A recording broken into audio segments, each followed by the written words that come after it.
Hello everyone, today we are going to talk about Sarajevo crisis, जो कि immediate cause था world war one का।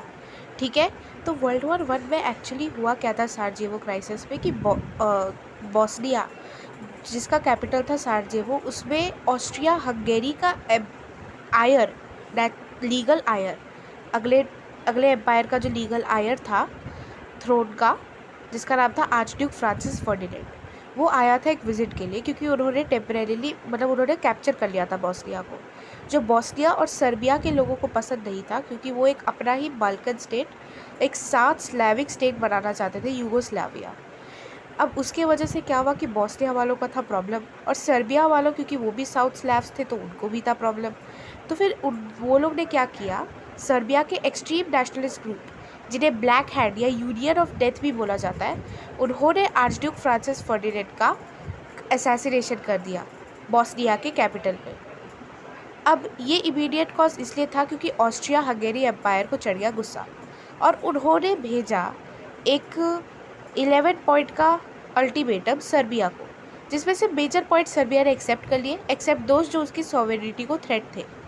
लेकिन Austria Hungary empire इसे सेटिस्फाइड नहीं था, और हेंस उन्होंने क्या किया कि जून 28 को 1914 को एक वॉर डिक्लेयर कर दी। अब बात यह है कि ये वर्ल्ड वॉर कैसे बना, तो बात बड़ी सिंपल है। एक्चुअली क्या था कि ऑस्ट्रिया हंगेरी एम्पायर, जर्मनी और इटली, ये सब एक अलायंस में थे, जिसे हम लोग ट्रिपल अलायंस बोलते हैं, और फ्रांस, रशिया और ब्रिटेन एक अलायंस में था, जिसे हम लोग ट्रिपल एंटेंटे बोलते हैं। तो क्या हुआ कि जब ऑस्ट्रिया हंगेरी एम्पायर ने सर्बिया पे अटैक कर दिया, तो रशिया जो था वो सर्बिया के साइड में था, क्योंकि रशिया के अंदर बहुत सारे स्लाव्स रहते थे। अब सारे स्लाव्स जो थे वो चाहते थे कि बॉस्निया जो है वो अपना एक अलग देश बने, यूगोस्लाविया बने। ठीक है, तो वो सब भी कैप्चर नहीं थे, वो सब भी खुश नहीं थे बॉस्निया के कैप्चर से, क्योंकि बॉस्निया पहले टर्की में था, अब टर्की से वापस से उसे कुछ भी फ्रीडम नहीं मिला। तो इसलिए रशिया ने सपोर्ट किया सर्बिया को। अब क्योंकि जर्मनी ऑस्ट्रिया हंगेरी के साथ एक अलायंस में था, तो उसने क्या किया, अगस्त 1 को रशिया पे अटैक कर दिया और अगस्त 3 को फ्रांस पे अटैक कर दिया। ठीक है, अब अगस्त 4 तक जर्मन के ट्रूप जो थे वो बर्लिन से मार्च किए बेल्जियम की तरफ, लेकिन ब्रिटेन ने अगस्त 4 यानी सेम डे पे जर्मनी पे वॉर कर दिया। ऐसे ऐसे करके क्या हुआ कि वर्ल्ड वॉर 1 स्टार्ट हो गया। टर्की और रशिया की नहीं जमती थी, यानी टर्की में था ऑटोमन एम्पायर, उस टाइप पे मोनार्की था। तो फिर उन्होंने क्या किया, उन्होंने जाके जर्मनी से हाथ मिला लिया।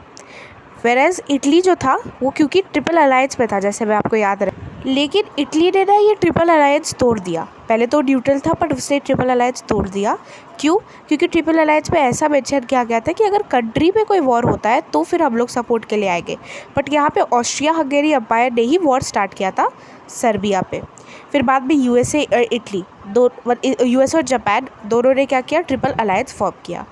लास्ट में जो अलाइड पावर्स यानी फ्रांस, रशिया, ब्रिटेन और उनके अलाइज, और एक्सिस पावर्स जर्मनी थे और ऑस्ट्रिया हंगेरी एम्पायर था और उनके अलाइज। तो लास्ट में जीता कौन है?